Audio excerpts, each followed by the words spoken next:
जय श्री राम मित्रों, आप सब कुशल मंगल से होंगे, यही भगवान से आशा करता हूँ। आज हम चर्चा करने जा रहे हैं आकड़े के पौधे की, श्वेतार्क की। ये एक बड़ा ही चमत्कारी पौधा है। आकड़े का जो पौधा होता है उसकी जड़ के अंदर एक श्वेतार्क गणपति का निर्माण होता है। किन्हीं किन्हीं भाग्यशाली लोगों को ही ये प्राप्त होता है। सभी पौधों की जड़ में ये गणपति प्राप्त नहीं होते हैं। तो आज मैं आपको इसकी लाइव विधि बताऊंगा, क्योंकि मैंने इससे पहले भी जो एक वीडियो डाला है श्वेतार्क गणपति के लिए, उसको देख करके कई लोगों ने प्रश्न किया कि वो उसकी जड़ से हम कैसे निकालें। तो इसी के लिए आज मैं लाइव चला करके आपको बताऊंगा कि आपको किस प्रकार से और क्या सावधानी रखते हुए इस श्वेतार्क गणपति को निकालना है। सर्वप्रथम तो ये कि ये केवल रवि पुख्य नाम के नक्षत्र में ही निकाला जाता है। रविवार हो और पुख्य नक्षत्र हो तब आप इस गणपति को निकालेंगे। दूसरी ध्यान रखने वाली बात है कि सबसे पहले किसी भी अपन पौधे की पेड़ की जड़ प्राप्त करते हैं तो उसके पूर्व संध्या को जाकर के आप उस पौधे की या वृक्ष की पूजन करके और उनको निमंत्रण दे के आओ कि हे प्रभु, हे श्वेतार्क के पौधे, हे गणपति देव, हम कल आपको अपने घर में ले जाएंगे। तो आपको निमंत्रण देते हैं, आपकी पूजन करते हैं। जैसा कि आप देख रहे हैं, ये स्क्रीन पे आपको श्वेतार्क का पौधा दिखाई दे रहा है। इसकी जड़ आज हम निकालेंगे। जो आप देखिए किस प्रकार से इसको हमें निकालना है।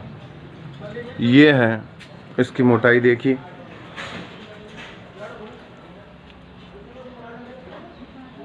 ये आप इसकी मोटाई देख लीजिए।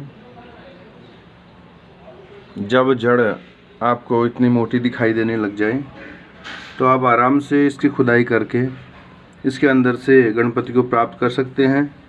अब ये आपके भाग्य के ऊपर है कि गणपति निकलते हैं या नहीं निकलते।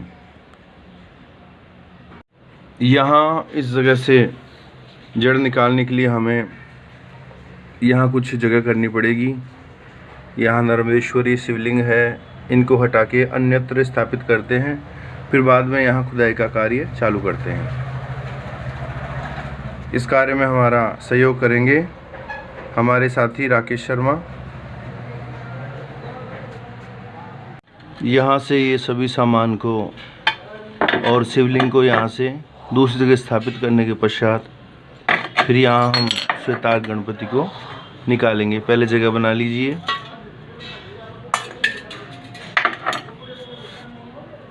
एक बात जो हमें ध्यान रखने योग्य है कि जिस भी औजार से हम इसका खनन खुदाई कार्य या कटाई करेंगे उसके धार के पहले आप शहद लगा लीजिए। तो अब आप जो हम ये कुल्हाड़ी जो प्रयोग में लेंगे उसके धार के पहले शहद लगा लेंगे। फिर इस पेड़ को, इसकी टहनियों को हम काटेंगे।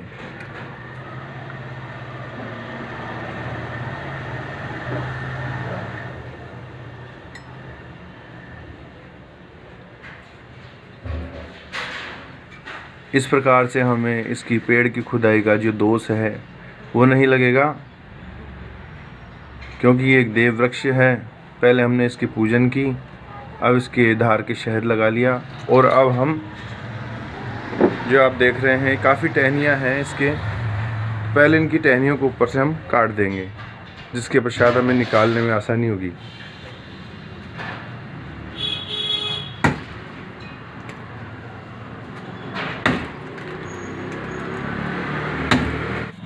पेड़ की ऊपर की सारी टहनियाँ हमने काट दी हैं। अब केवल तना रह गया है। इस तने को हम सावधानी पूर्वक खुरपी की सहायता से या और अन्य किसी औजार की सहायता से यहाँ गड्ढा करेंगे और बड़ी सावधानी से इसकी जड़ को निकालेंगे, जिससे वो टूट ना पाए।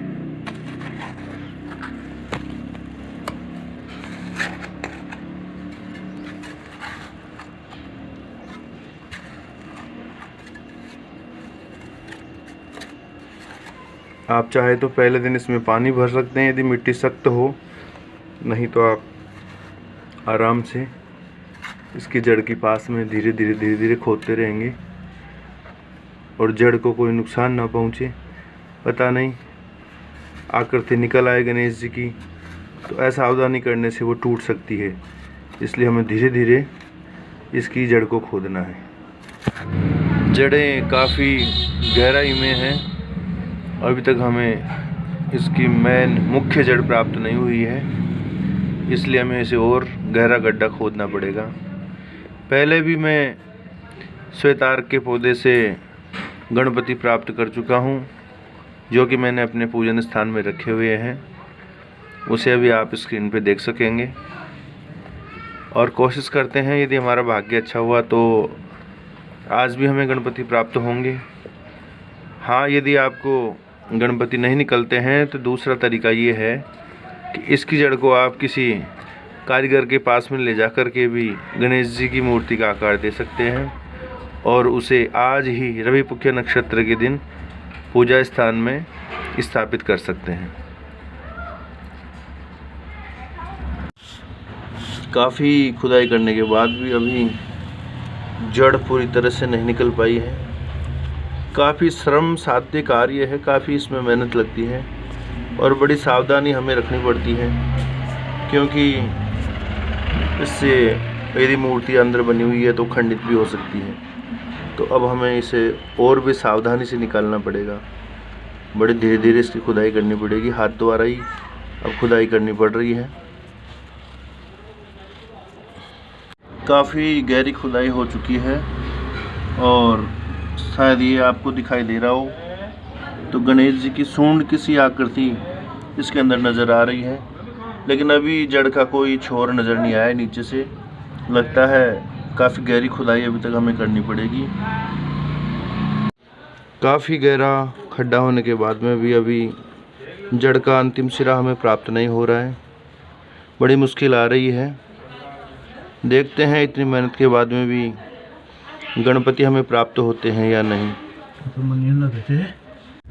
आप देख पा रहे हैं गड्ढे के अंदर जड़ की संरचना। यहाँ से ये गणपति का मुख और ये सूंड की आकृति हमें साफ नज़र आ रही है। बस अब इसे सावधानी से हमें किसी धारदार हथियार से, चाकू से या आरी से काट करके इस जड़ को ऊपर निकालना होगा।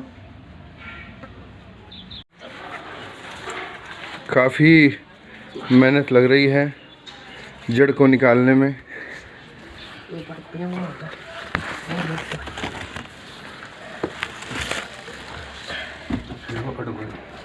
काफ़ी नीचे तक ये जड़ होने के कारण बड़ा ही श्रम साध्य कार्य हो गया है, लेकिन प्रभु की कृपा से देखो अब हमें क्या प्राप्ति होती है। कोशिश जारी है।